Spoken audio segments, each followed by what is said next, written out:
আল্লাহর ৪টি রহমত, যে ৪টি রহমত মানুষের সহ্য হয় না বা সহ্য হয় না। চলুন আমরা জেনে নেই সেই ৪টি রহমত কী কী। ১ নাম্বার হচ্ছে কন্যা সন্তান, ২ নাম্বার হচ্ছে বৃষ্টি, ৩ নাম্বার হচ্ছে মেহমান এবং ৪ নাম্বার হচ্ছে অসুস্থতা। এই ৪টা জিনিস হচ্ছে আল্লাহ পাকের রহমত, যা মানুষ আমরা মেনে নিতে পারি না। ১ নাম্বার, যে ঘরে মেয়ে হবে সেই ঘরে পরিবারের মানুষগুলো চিন্তা করে, ও তো মেয়ে, ওকে পড়ালেখা করাতে হবে, বিয়ে দিতে হবে, যৌতুক দিতে হবে, আরও কত কিছু। তখন রহমতটা মানুষের কাছে আযাব হয়ে যায়। ২ নাম্বার হচ্ছে বৃষ্টি। যাদের ঘরবাড়ি নেই, যখন বৃষ্টি আসবে তখন তো তাদের অভিযোগের কোনো সীমা নেই। বৃষ্টি তাদের জন্য তখন কষ্টসাধ্য হয়ে যায়, এবং যাদের বাড়িঘর আছে তারা যদি বের হতে না পারে, তখন আল্লাহর এই রহমতটা মানুষের জন্য আযাব হয়ে যায়, তাই না? ৩ নাম্বার হচ্ছে মেহমান।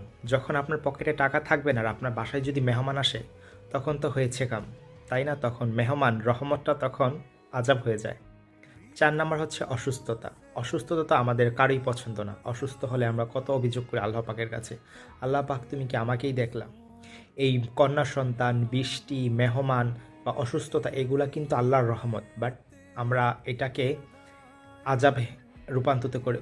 আযাবে রূপান্তর করে ফেলি আমাদের নিজের স্বার্থের কারণে, তাই না?